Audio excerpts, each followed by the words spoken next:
warahmatullahi wabarakatuh. Waalaikumsalam warahmatullahi wabarakatuh. Nah, nama saya Siska. Saya Salma.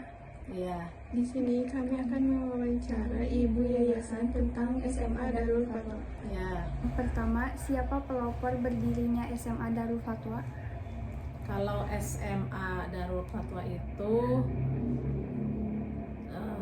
Pak Kiai Nasruddin, cuman waktu itu diteruskan oleh Pak Supriyadi. Jadi mungkin pencetus awalnya Pak Kiai Nasruddin di tahun 2005, mulai aktif di 2006 SMA ya. Itu paling. Selanjutnya, tahun berapa SMA Darul Fatwa berdiri? Ya tahun 2006, kalau operasionalnya, izin operasionalnya 2006 ininya ya. Dari 2006 sebetulnya, 2005 izin operasional udah keluar kalau nggak salah. 2006 itu sudah mulai siswa mulai nambah. 2005 lah, 2005.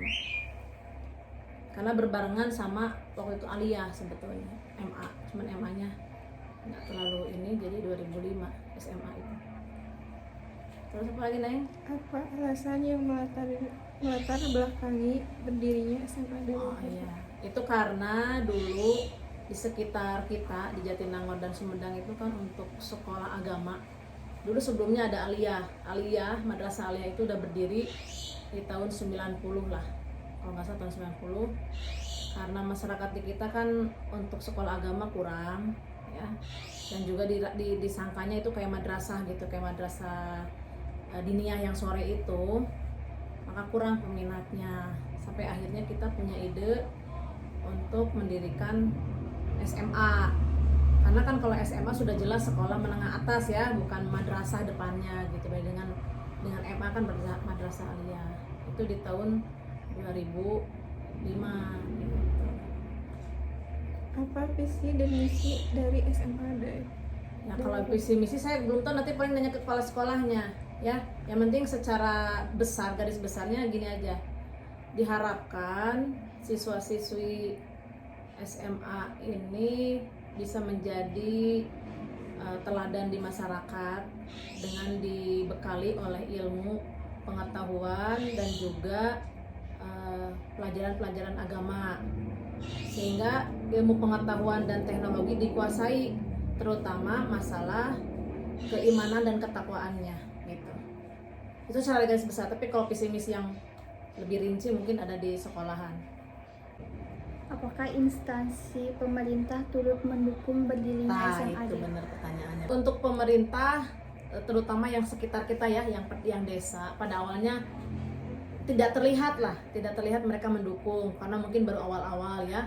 Jadi kita berjuang betul-betul dari awal di tahun 2005 itu sampai akhirnya izin operasional itu keluar ya di 2005.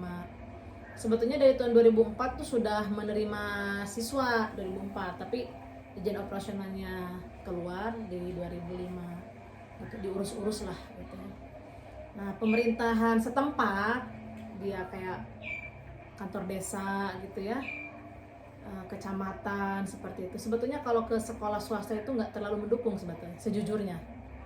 Karena kita kalaupun ada kegiatan segala macam, minta mereka datang aja ke tempat kita itu kadang-kadang kurang respon. Apalagi kalau kita misalnya minta bantuan segala macam, apalagi itu.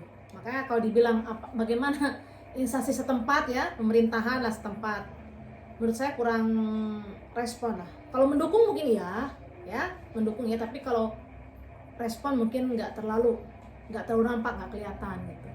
Kalaupun misalnya kayak pemerintah yang lebih jauh ya, kayak Sumedang segala macam, itu makan semua pasti pemerintahan Sumedang pengennya sekolah yang apalagi di kita ya, di daerah di pedesaan gitu, pengennya ada sekolah yang bisa mewadahi siswa-siswinya agar tidak terlalu jauh sekolah gitu. Sebagai program juga kan 12 tahun wajib belajar itu. Hanya kita di sini ada. Nah, jadi SMA Darul Fatwa itu dulu termasuk yang swastanya itu di sini pertama di kita. Selain dulu ada Al-Masum, ada PGRI. Nah, kalau di kita nih yang kayak desa-desa gini lah, kalau mereka kan di pinggir jalan, Itu kita yang pertama, baru nanti ada SMA Al-Falah. Jadi di Jatinangor sendiri SMA itu ya cuman 4 lah. Sekarang 5, sekarang sama Al-Aqsa baru itu gitu. Ya, jadi kalau pemerintahan secara umum di pemerintah Sumedang ya pasti mereka mendukung dengan ada program, juga dengan ada ya istilahnya mungkin pembinaan dari dinas pendidikan kan bagian dari pemerintah daerah. Tapi kalau yang pemerintah setempat mendukung tapi kurang respon gitu ya. Sekian dari kami, terima kasih atas wawancaranya. Ya, sama-sama.